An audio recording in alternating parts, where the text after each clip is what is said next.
Hey folks, Machinery Pete here. Very historic day today, March 14th, 2018. 100 years ago today, John Deere got into the tractor business by purchasing the Waterloo Gasoline Engine Company.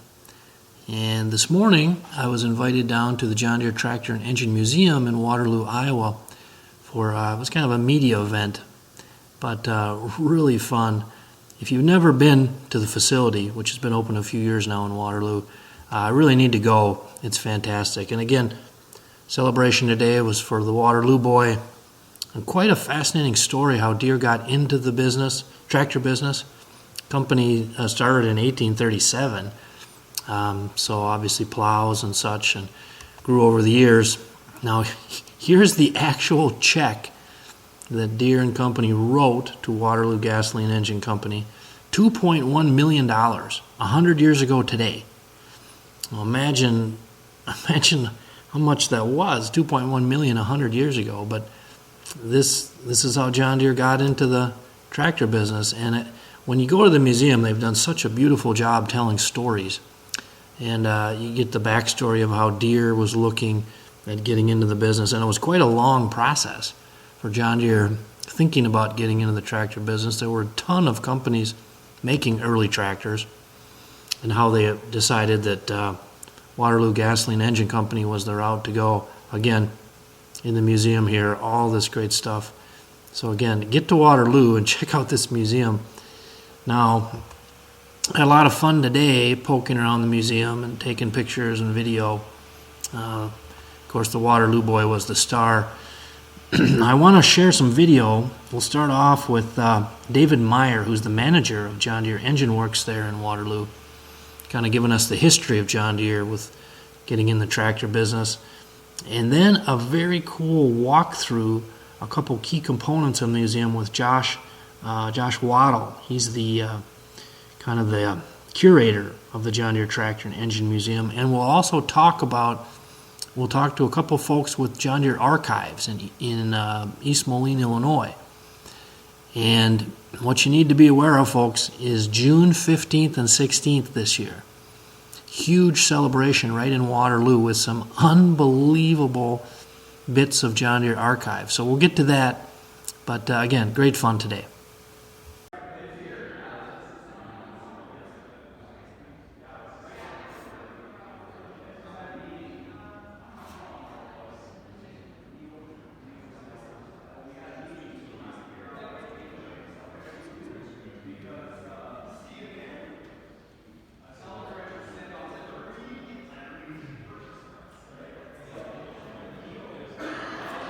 The purchase resulted in John Deere's first tractor, the Waterloo. Consider this resolution on early tractor development that was written on March 5th, 1912 by the John Deere Company Board of Directors. The resolution read, "In view of the inevitable future use by farmers for diverse purposes of gasoline and kerosene tractors, and especially since the trend is to use them in connection with implements, particularly plows, it seems vital to the interest of the company that serious cognizance should be taken of the situation, and that through its experimental department, the personnel and talent of which shall be increased if necessary, a movement to produce a tractor plow should be started at once, having in view constantly that the success of the same would be enhanced, if not assured, were it possible to divorce the tractor from the plow and thus make it available for general purpose." For John Deere, the tractor business was a long-term investment. It took 9 years for the tractor division to report a profit. In 1922, the board of directors considered eliminating the tractor line to focus on gasoline engines, but decided instead to move forward with a 2-cylinder tractor design and continue development of what became the Model D, introduced in 1923. By October 31, 1924, losses for the tractor division amounted to $3.4 million. Now when you think about it, The tractor was a natural and inevitable product line extension of the plow, replacing horse, steam, and other power sources. Internal combustion engines revolutionized farming, moving production agriculture from the horse and steam-provided tools to where we are today. Business improved during the next few decades, especially after the post-World War II boom. In 1956, Deere added to its tractor manufacturing capabilities with the acquisition of Heinrich Lanz in Mannheim, Germany. At the time, Lanz was building tractors with a dozen different horsepower capacities. Prior to 1960, Deere also began manufacturing tractors in Mexico and in Argentina. And Deere was also producing 3- and 4-cylinder engines in France for tractors manufactured in Mannheim, Germany. 45 years after its historic purchase, John Deere surpassed International Harvester for the first time in total sales of farm and light industrial equipment. In your calendar, it's almost like a wedding. All this planning, all this preparation, but it's going to happen in 2018. Like, that's never going to be here. Today it's here, and like my wedding day, for whatever reason, I feel somewhat emotional, and I get that way from time to time. So I don't want to take up too much of your time today. But for those of you that would like to see some of these kind of important documents of this marriage, I used that analogy earlier. This is really a marriage between a company and a community, and you can't tell the story of one without telling the story of the other. So if, for those of you that are interested, you can come this way. We'll walk this way. We can take a look at the check. I can tell a little bit of the story of the negotiation from the Waterloo perspective. And also, we can take a look at one of the early children of this marriage between John Deere and the community of Waterloo, one of these early tractors. So for those of you that would like to join me, please do. I won't steal too much of your time, I promise. Because there was a little bit of debate about what date should we be celebrating. And so we had a meeting a year or so ago. On March 13th of 1918, a telegram was sent from Moline to a gentleman named Otto Borchardt, who was helping to broker this deal, agreeing to the purchase price of $2.25 million and agreeing to the purchase. So we could say that yesterday was the 100th anniversary. But as we talked about it, we thought, you know what? A deal's not done until it's paid for. And so March 14th, 1918 is when this check was written. This is the check. The check, which sometimes confuses people, was written for $2.1 million. How this worked was $100,000 in earnest money was paid up front to look at the Waterloo Gas Engine Company books, and then this check was written for the remainder of that. So as you look through John Deere history, you may find different numbers, but the agreed to price was $2.25 million. I do like to mention an individual who oftentimes gets overlooked in this story, Otto Borchardt. He was originally from Milwaukee, Wisconsin. What he was doing in Waterloo, he did a little bit of everything in Waterloo. He sometimes sold suits, he sometimes sold phones, he sometimes arranged boxing matches. But he was a man who found himself in the middle brokering this deal. It was a deal that took 60 days to hammer out. He had a 30-day option to sell the company. They renewed that option for another 30 days. He wrote a letter home to his wife. One of the few things that we have to talk of the negotiations of this, we have a copy of the letter. It's actually came from the Milwaukee County Historical Society. But he wrote this letter to his wife to say, Montgomery Ward, they don't appear to be interested. This banker in New York City, he doesn't appear to be interested. I think John Deere is the direction that we need to go.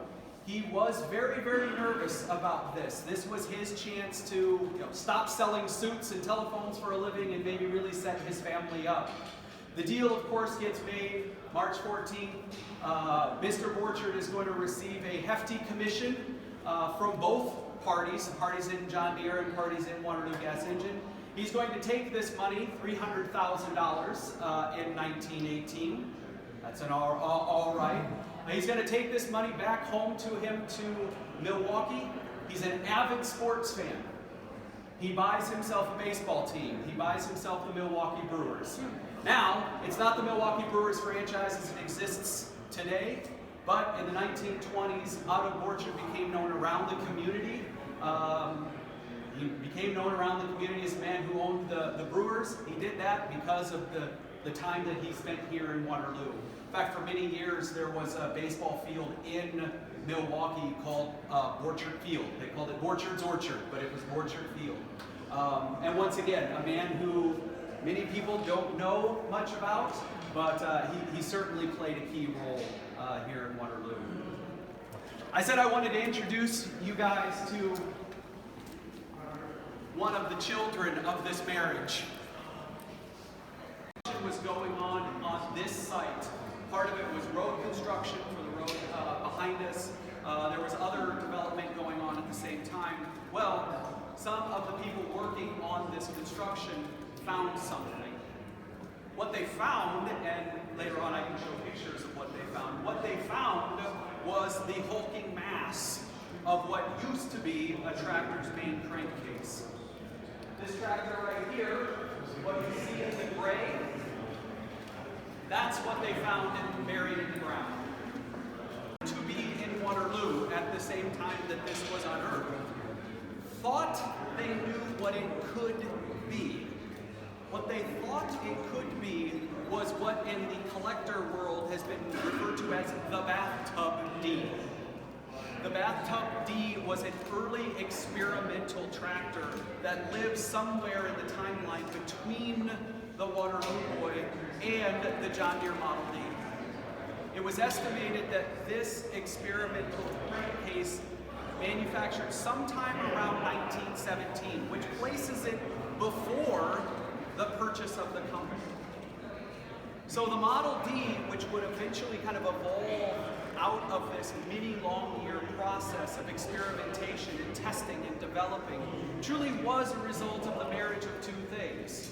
This began purely as a Waterloo Gasoline Engine Company experimentation, but it wouldn't become what it really would become, the John Deere Model D tractor, which would be the workhorse tractor of the John Deere line from 1923 until the 1950s. It would come with the help of Waterloo Gasoline Engine Company engineers working alongside John Deere Company engineers to help produce, to go from the Waterloo Boy to the Model D. Now, for those of you that have additional questions or would like to wander around, please do so. These are the two things that Hey folks, Machinery Pete here in Waterloo, Iowa. So much fun today on the 100-year anniversary of Deere buying Waterloo Gasoline Engine Company. I'm here with Brian Holst. Now Brian, I think you have the coolest title I've ever heard. Tell people what it is. I'm the Historical Equipment Manager for John Deere. Man, so it's Christmas every day for you. Almost Christmas every day, you bet. Now Brian, we got to talk about the extension of this 100-year celebration coming up Friday and Saturday, Father's Day weekend, back here in Waterloo. Why don't you tell us about that? We've been diligently working on this event for quite a few years now, and what we've decided to do was display 100 exhibits, kind of commemorating 100 years of the tractor innovation for us here in Waterloo, and we have selected 100 pieces, both engines and tractors and industrial, that'll be displayed here in downtown Waterloo as well as the Tractor and Engine Museum. So we're kind of talking, in an innovation sense, the best of the best from John Deere kind of archives here. Okay, can you tease us what's going to be here in June? People can come see? Sure. Some of the things that we're bringing out of archives, the very first 5200 off the Augusta line. We're also going to bring out the last 8870 articulate four-wheel drive. We're going to bring out the last 4960. I'm sorry, go ahead. Oh, wait a second. The last 8870. The last 8870. How many hours on this thing? Currently, there's 3.3 hours on it. And you told me you started it up the other day? I started it up for the first time in I don't know how many years. 3.3 hours, people can come and look at this thing? They certainly can. Oh my gosh. Okay, what else? Did you say the last 6030 also? Last 6030 will be there, yep. Wow. Yep. What kind of shape is that in? That is actually right off the line condition. Oh. It's still original. Yep, yep. It's in very good shape. Okay. How many hours on that thing? Oh, that one I don't recall off the top of my head. Pretty low though. It is a low-hour machine, yes. Folks, last 60-30, last 88-70. This is why you need to come to Waterloo. June, was it 14th, 15th? 15th and 16th. 15th, 16th. Yes. Okay. And, okay, now what else? Give us a few other things that'll be here, Brian. Oh, let's see. There'll be a prototype 30-20 power shift with a handmade side console that's real unique. There'll be a prototype 4840 quad range. There'll be other innovative engines that the V8, the 955 will be here. Okay. So yeah, there'll be a lot of things coming out of archives that hasn't been seen in quite a while. Wow. And now, let's talk about John Deere Archives, Brian. When over the years, when that term has come up, people wonder about it. What is it? You're in Moline, is that correct? We are actually in East Moline, in a warehouse Okay. for the most part. And the archives is a multifaceted entity. Not only do we have the equipment collection that a lot of people hear about, Right. but we also preserve the business of the company of Sure. all 181 years. We are the repository for all that information, anything that should be collected for business purposes. We also have an extensive art collection that we have an art curator for, as well as just the records as a whole with the artifacts that come our way. So what kind of art is the What kind of company art? Oh buying wow! over Probably the there? most recognized is one of our Grant Woods. It's called Fall Plowing. Currently, it's on display in New York City. Wow. So it has made a worldwide tour this past 18 months. Okay. And after that, there's a lot of pottery, a lot of tapestry, very just unique, eclectic pieces that have been collected over the years. Now, for folks to come get up close with this stuff, this Waterloo is really the place to come for the Waterloo is exactly the place to come. historical. Yep. I'll just pan around here, Brian, but the John Deere Tractor and Engine Museum right here in Waterloo. This is a beautiful facility. I know a ton of planning went into this Yes. over the very much so. years. And what was now? There used to be a facility in Moline. There was a facility in Moline that closed in 2008. That was the John Deere Collector Center. And transitioned to this facility. I wouldn't say it transitioned. This came from it. Okay. Of course, the facility in Moline had a restoration and part sales. Right. This is solely museum based. Right. Okay. Now, Brian, again, how many years in this position with Deere? This position with Deere, I've been 4 years now. 4 years. I've been with the company 17. 17 years. All right. So can you give us like an average day for you working with the Oh, John my Deere? average day usually starts off with answering emails and returning phone calls. I still work a lot with a lot of the collectors who are looking for this, looking for that, wanting to identify this. Sure. After that, I try to spend a few hours in the collection itself. Like I said, I do a lot of preservation, so we're working on oil leaks, we're working on moving stuff into position for storage purposes. Now, for all the folks with serial number questions looking for grandpas or have just wondering on that front, outreach to Deere, is there a main channel to go through? There is a main channel you for would suggest? serial numbers. Yes, and that is the Two-Cylinder Club out Okay. of Grundy Center. Okay. So we'll get a hold of them to answer the questions. And Brian, let's, again, June 15th and 16th. June 15th and 16th. Where can people find information on this awesome event in Waterloo? You can look on the John Deere website is the best place, or call here at the museum. They have all the information right here. Okay, and if I come to East Moline to bug you, will you let me in to show me some of this cool stuff you have?